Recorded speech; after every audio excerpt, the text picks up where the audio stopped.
The fruit on these are magnificent fruit to eat. Oh yes, some of these are a staple part of the native Indians and Mexicans' diet. And in some of the fruit shops of Melbourne, and I've seen them in Bendigo, Echuca, particularly Italian families, they love what most people refer to as prickly pear. Generally an oval fruit of about that dimension, an orangey shade as far as its appearance goes, hundreds of little itchy thorns, the little orchids on the plant, on the fruit, but they just love them.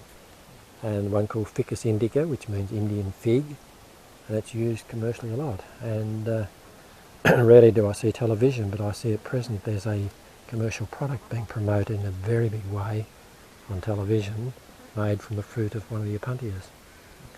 They claim that it'll cure all your back injuries and aches and pains and arthritis and things like that. They want $40 a bottle for a litre. Here you'll see where we've beheaded a plant, not because of my French background, but by beheading them, then normally it promotes new offsets out the side, and that keeps your plants more manageable, because physically, even basic mathematics tells us that you get to a certain point, it won't take it anymore, it'll just tear it off, or it'll snap.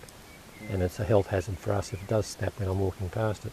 But by heading them, it keeps the growth down low and your plant's more compact and manageable. These are late flowering. The Cereus here are South American, and they tend to flower more from January onwards.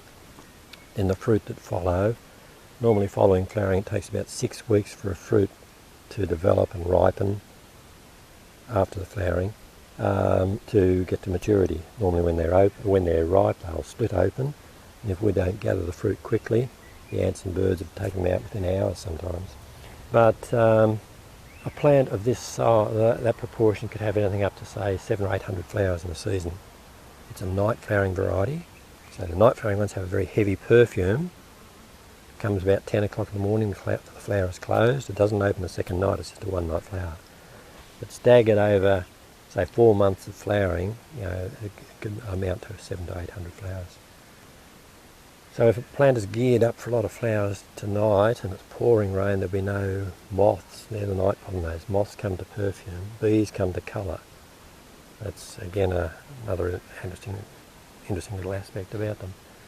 But if there's no moths around to pollinate, or no bees to pollinate the day-flowering ones, because it's a rainy day or whatever, all those flowers will go ahead, but there'll be no reproduction. But another cycle a month later, things might be right, you've got ideal conditions for pollination and reproduction. That's the name of the game. If the fruit remains on the plant, comes particularly the end of autumn, early winter, the fruit starts fermenting, rotting, and sometimes this is the sort of damage that can happen. The fruit starts rotting and it rots into the formation of the plant, and you can lose your whole plant or a piece from it or whatever. So it's in our interest to cut all the old seed pods off if they haven't fallen off when about the start of the first frosts of the new season come along, because if we don't, we can get permanent damage in a lot of the plants. They don't look anywhere near as nice as a well-grown, clean cutting.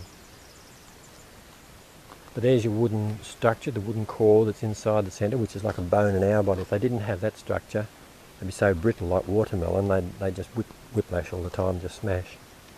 Weight for weight, that wood is stronger than steel. It's so flexible and yet so strong, and I've got some beautiful examples I'll share with you later on to show you just what it's like.